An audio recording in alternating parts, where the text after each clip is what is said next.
Distinguished speakers and guests, respected stakeholders and participants, distinguished ladies and gentlemen, namaste to you all. It is indeed a great privilege and tremendous honor for me to be here among you today, and I extend my sincere and heartfelt gratitude to the Food Safety and Standards Authority of India for their very kind invitation and generous hospitality. I also extend my best wishes to you all for a very successful and fruitful third Global Food Regulators Summit.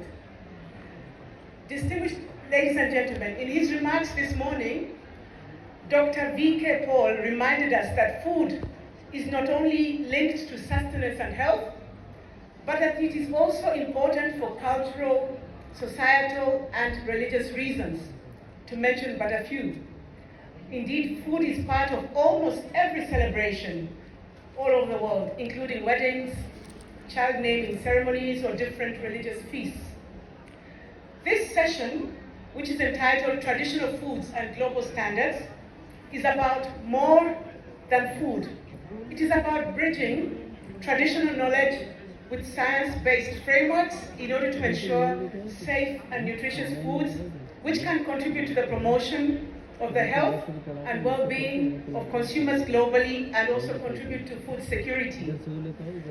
Traditional foods which nourish the body as well as the soul, and here I've taken note, sir, of the shloka that you quoted from the Rig Veda, and I hope that you will teach it to me so that I can use it in my future speeches. Thank you very much. So indeed, today, traditional foods which nourish the body as well as the soul connect communities to their ancestors and to the environment.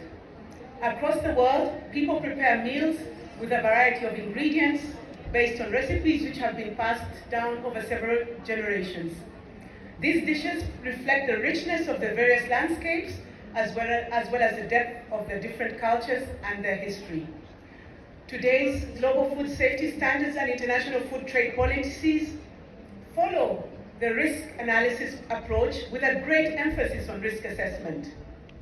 While we acknowledge that this approach contributes to ensuring that the food which is on the market is safe, however, we also have to realize that this very rigorous science and evidence-based approach can create barriers to trade and unfortunately also disregard the valuable traditional knowledge and wisdom which have been passed down through many generations.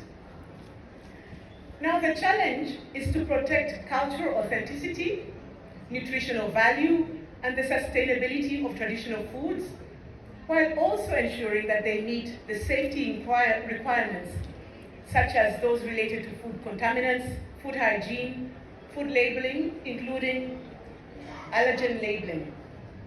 Here, I would like to mention very briefly the Codex success story of quinoa.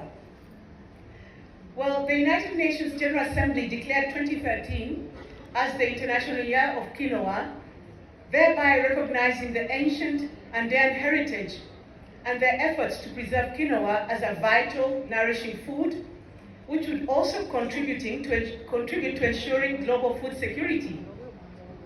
Originating from the Andean region in the South American countries of Bolivia, Peru, Ecuador, and others, quinoa is now widely grown and consumed in many parts of the world, including Asia, Africa, Europe, and North America. The Codex Alimentarius Commission adopted the Codex Standard for quinoa in 2019. Distinguished ladies and gentlemen, it is true that international standards often struggle to balance scientific principles with cultural authenticity. Codex has begun recognizing traditional use data, but clearer regulatory pathways and harmonized standards are still needed to ensure that small producers and indigenous communities are not excluded. Examples like India's Ayurveda Ahara regulations, the European Union's protected designation of origin or protected geographical indication schemes, and community-driven standards in Africa demonstrate how regulatory systems can successfully integrate cultural knowledge. As nutrition science evolves, the category of functional foods is also growing. There is a need to establish clear, scientifically sound frameworks for health claims, ensuring that consumer trust is built on robust and reliable evidence.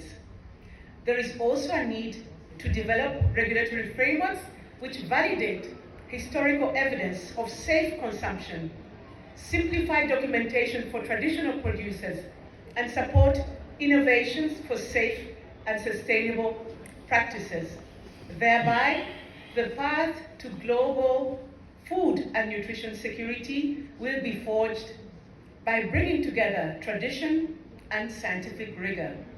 Distinguished ladies and gentlemen, let us strive through this session to shape food systems in which food cultural heritage and health walk hand in hand for the health and welfare of the entire world's consumers.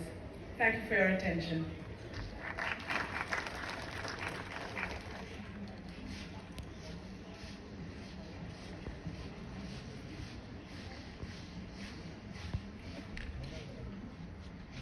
Thank you.